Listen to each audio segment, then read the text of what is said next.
Nurse নাদিরার ভুলে জহির ও মল্লিক নামে দুইজন পৃথিবী থেকে বিদায়। আজকে বুধবার কিশোরগঞ্জ জেলার সৈয়দ নজরুল মেডিকেল হাসপাতালে কি ঘটনা ঘটেছে আপনাদের জন্য বিশেষ সতর্কবার্তা।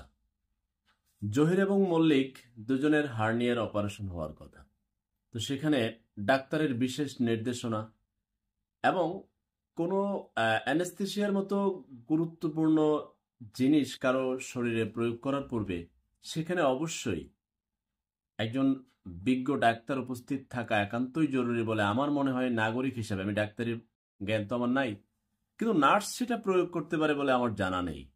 নার্স সেটা প্রয়োগ করলেও ডাক্তার উপস্থিত থাকা প্রয়োজন, কারণ অ্যানেস্থেসিয়ার মতো যে জিনিস আপনাকে পৃথিবী থেকে বিদায় করে দিতে পারে ছোটখাটো ভুলে। এখানে কি ঘটনা ঘটিয়েছে, 7:30টায় এই জহির এবং মল্লিককে অ্যানেস্থেসিয়া দিয়েছে, 8টায় শরীরে খিঁচুনি, তারপর মারা গেছে। রোগীর আত্মীয়স্বজন গেছে, নার্স অস্বীকার করে। এক পর্যায়ে স্বীকারোক্তি, তাদের পরিচালক বলতেছে, এই হাসপাতালের পরিচালক বলতেছে ওষুধের কালার দুইটা এক, মানে অ্যানেস্থেসিয়ার ওষুধের যে কালার, প্যাকেটের কালার, এবং অন্য একটা ওষুধের প্যাকেটের কালার এক। নার্স এখানে ভুল করে অ্যানেস্থেসিয়ার জায়গায় ওই আরেকটা ইঞ্জেকশন জাতীয় কি পুশ করে দিচ্ছে রোগীর শরীরে। চিন্তা করেন, ডাক্তারির এখানে কালার দেখে তারা ওষুধ প্রয়োগ করে, ইঞ্জেকশন প্রয়োগ করে, তাহলে এরা মূর্খ। তাহলে এইখানে কোন নার্স নিয়োগ দিয়েছে? যে ডাক্তারের তত্ত্বাবধানে এই হার্নিয়ার অপারেশনটা হবে, সেই ডাক্তারকে উপস্থিত থাকা একান্ত জরুরি ছিল না? ছিল। এখন সরকারি হাসপাতাল, ওইখানে জনগণ যায়, ওই জনগণ তো রোহিঙ্গা। ওই জনগণের কাজ কি? ওরা ভ্যাট দিবে, ট্যাক্স দিবে, আইডি কার্ড করবে, জন্ম নিবন্ধন করবে। ওদেরকে ওই সরকারি হসপিটালগুলোতে ডাক্তার নার্স ওরা গনেই না। আরে ওকে সেবা দিলে কি হবে, পয়সা পাতি পাবো না, আলগাপাতি নাই, আচ্ছা কোনো রকম দিয়ে ছেড়ে দেই। ওই গরিবের জীবন, ওদের তো দাম নাই। এই দুজন রোগীর একজন রোগীর আত্মীয় কান্নাকাটি করতেছে যে তার দুইটা মাসুম বাচ্চা, এদেরকে কে দেখবে? দিয়ে দিল, শেষ। এখন পরিচালক বলতেছে যে নার্স নাদিরাকে সাময়িক বহিষ্কার করা হয়েছে, এবং এটা ভুল হোক অন্যায় হোক, এটা হয়ে গেছে, কি করবেন? বাহ, দারুণ ব্যাপার না?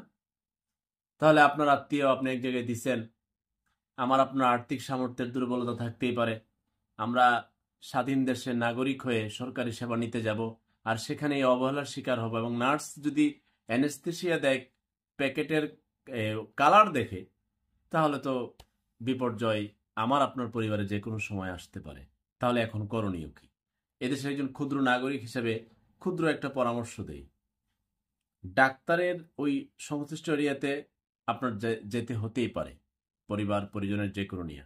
আপনি যদি সামান্যতম ভালো মানুষ, আপনাকে ওরা বুঝতে পারে, এবং তারা বুঝতে পারে আপনি নিরীহ ভদ্রলোক, তাহলে আপনার পরিবারের যে কাউকে আপনি হারাতে পারেন। আর যদি বুঝতে পারে, মানে আমার মতো একজন ক্ষুদ্র নাগরিক, মানে আমি যেরকম খেপাটে, যে ও তো ওর যে আত্মীয় স্বজন নিয়ে আসছে, কোনো কারণে যদি আমরা ভুল করি বিন্দু পরিমাণ, তাহলে আসমান জমিন তোলফাড় করে ফেলবে এবং কোনো একটা ঘটনা ঘটাই ফেলবে। তখন আপনার রুগীকে নার্স, ডাক্তার, সংশ্লিষ্ট হাসপাতালের সকল কর্তৃপক্ষ বিশেষ নজরদারিতে চিকিৎসা চালাবে।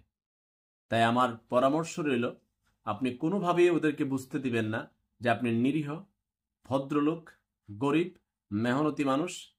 তাহলে আপনার রুগীকে যে কোনো সময় তারা এরকম প্যাকেটের কালার দেখে কাজ সারবে, এবং ডাক্তার থেকে যে অ্যানেস্থেসিয়া দেওয়ার কথা, সেখানে ডাক্তার হয়তো ফোন করে নার্সকে বলে দেবে, নাদিরা, মাদিরা, সাদিয়া, অন্য একটা নার্সকে বলে দিবে যে তুমি কারবার সারি ফালাও।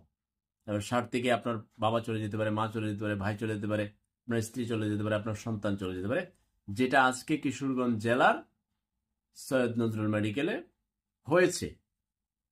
তাই ভবিষ্যতের জন্য সতর্কবার্তা। আর বাংলাদেশে কেন মানুষ ওই যে বিদেশ যায়, অনেকে বলে আরে বাংলাদেশে ডাক্তার রেখে বিদেশ কেন যাচ্ছেন? এই ডাক্তার আছে, যে ডাক্তার তার সঠিক দায়িত্ব পালন করে না, নার্সে দিয়ে কারবার সারি ফালা। বহু জায়গায় আছে, আপনার বহু অভিযানে বেরিয়ে আসছে। আমরা যে রিপোর্ট দেই না নানান ধরনের, এগুলো আপনার দেখে তো দেখে না, রিপোর্ট করে তো করে না, করলেও কম দামি লোকরে বসায় রাখছে, বেতন কম দেয়। নার্স সেরকম শিক্ষিত নার্স এখানে রাখেও না, রাখলে তো আর ওই প্যাকেটের কালার দেখে দিত না, পয়সা পাতি কম দেয়। সতর্ক থাকেন, না হলে অন্য কিছু ঘটতে পারে আপনার পরিবারের সাথে। এটা বাংলাদেশ।